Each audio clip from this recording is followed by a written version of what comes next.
چلو لڑکی، تمہاری ملاقات آئی ہے، حوالدارنی نے اسے آگے لگاتے تلخ لہجے میں کہا، تو وہ چپ چاپ پتھر بنی اس کے ساتھ چل دی۔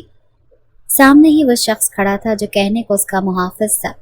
3 سال کی تھی جب گھر والوں نے اسے شہیر کے نکاح میں دے دیا تھا، اور جب 18 سال کی ہوئی تو رخصتی سے پہلے ہی جیل پہنچ گئی۔ آج 5 سال بعد وہ اسے اپنی شکل دکھا رہا تھا۔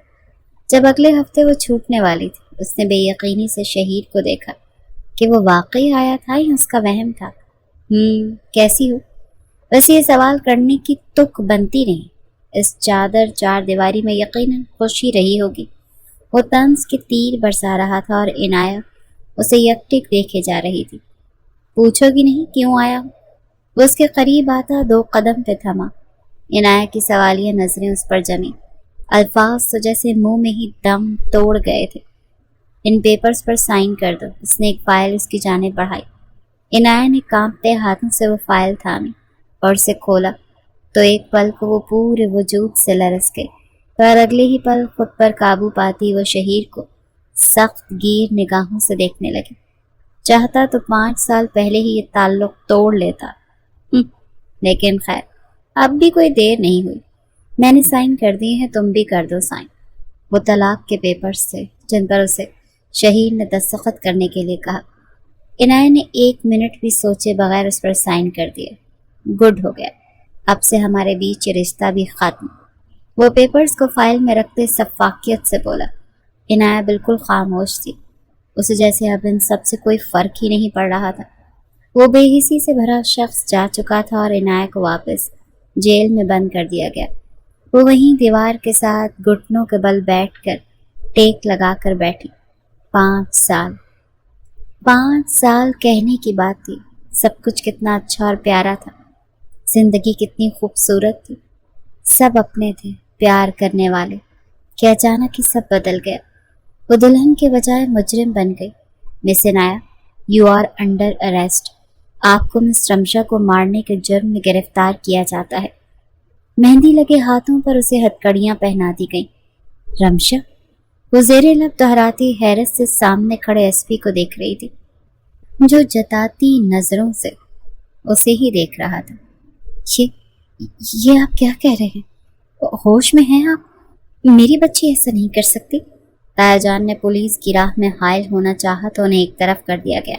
بزرگوں، جرم ثابت ہو جانا اور اس میں دیر نہیں لگنی۔ FIR کٹ چکی ہے، اسی لیے قانون کی راہ میں روڑے نہ اٹکائیں۔ لے چلو اسے۔ ایس پی شاذر نے غصے سے کہتے عنایہ کو لے جانے کا اشارہ کیا تو اسے سب مہمانوں کے بیچ ہتھکڑی لگائے پولیس لے جانے لگی، اور اس سب کے دوران شہیر بالکل خاموش کھڑا تھا۔ کیا آج میرے بابا زندہ ہوتے تو کیا وہ مجھے یوں جانے دیتے؟ اس کی ماں نورین بیگم کا رو رو کر برا حال تھا، انہیں بمشکل سنبھالا ہوا تھا۔ لے چلو مجرم کو۔ ابھی جرم ثابت نہیں ہوا، اس لیے مجرم مت بولو۔ عنایہ نے ایس پی شاذر کو غصے سے دیکھتے کہا۔ اوہ، رسی جل گئی پر بل نہیں گیا۔ صرف 1 ہفتے کے اندر جرم بھی ثابت ہوگا اور سزا بھی۔ پولیس اسے پولیس وین میں بٹھاتے لے جا چکی تھی۔ شہیر بیٹا کچھ کرو، میری عنایہ ایسا نہیں کر سکتی۔ بس کر دیں آنٹی، اگر ایسا نہ ہوتا تو پولیس اسے پکڑ کر نہ لے کر جاتی، ارشمین نے منہ بناتے کہا، جبکہ نورین بیگم ابھی بھی پر امید نظروں سے شہری کو دیکھتے جا رہی تھی، جو اگلے ہی پل اپنا ہاتھ جھٹک کر چلا گیا۔ سب لوگوں میں ہوئی جگ ہسائی۔ نورین بیگم سہن نہ کر پائیں اور پھر 1 ہفتے کے اندر عدالت نے اس کے خلاف فیصلہ سنا دیا۔ اسے مجرم ڈکلیئر کر دیا گیا اور 5 سال کی قید سنائی گئی۔ یہ 5 سال عنایہ کی زندگی کے سب سے مشکل ترین دن تھے، پر اس نے وہ کاٹے۔ اس نے اس جرم کی سزا پائی جو اس نے کیا ہی نہیں تھا، پر سارے ثبوت اس کے خلاف تھے۔ وہ چاہ کر بھی اپنے حق میں کچھ نہ کر پائی۔ اس کے پاس تو کوئی وکیل بھی نہیں تھا کہ وہ اپنا کیس لڑ لیتی۔ سب اپنوں نے منہ پھیر لیا تھا۔ کیا تایا جان، کیا شہیر؟ ماں تو 1 سال بعد ہی اس دنیا سے چلی گئی۔ ہتھکڑیوں میں اس نے ماں کی میت میں شمولیت اختیار کی تھی، تب بھی پورے خاندان سے لعنت ملامت ملتی رہی، لیکن وہ بالکل خاموش رہی۔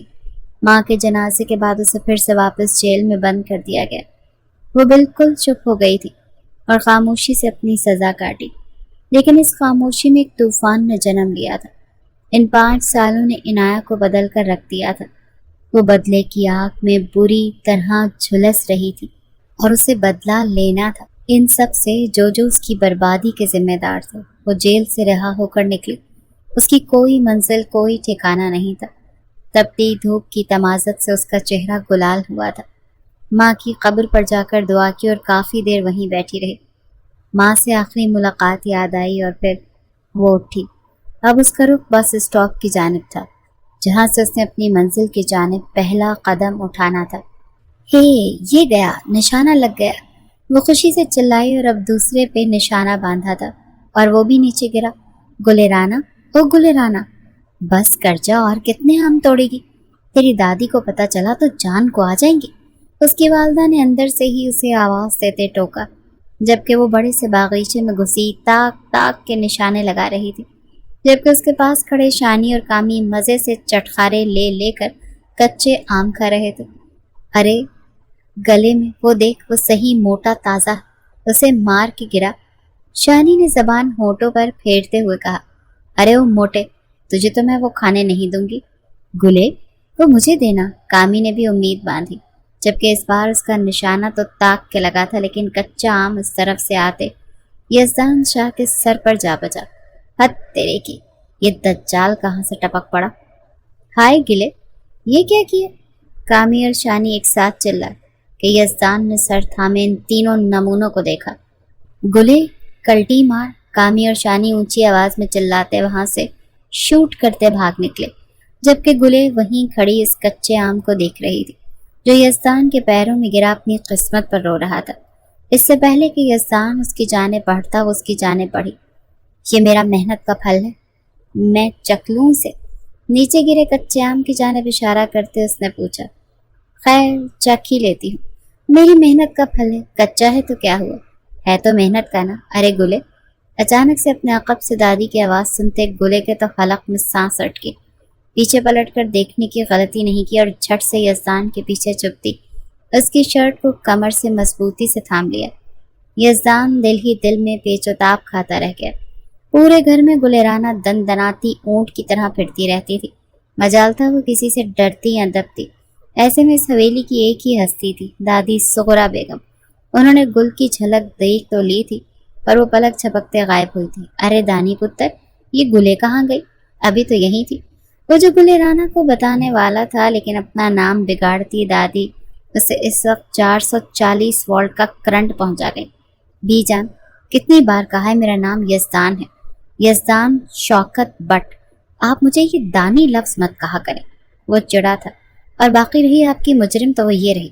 یزدان نے اپنے پیچھے سے گلے کو دادی کے سامنے کیا، جو مسمساتی کچا آم کھانے میں مصروف تھی۔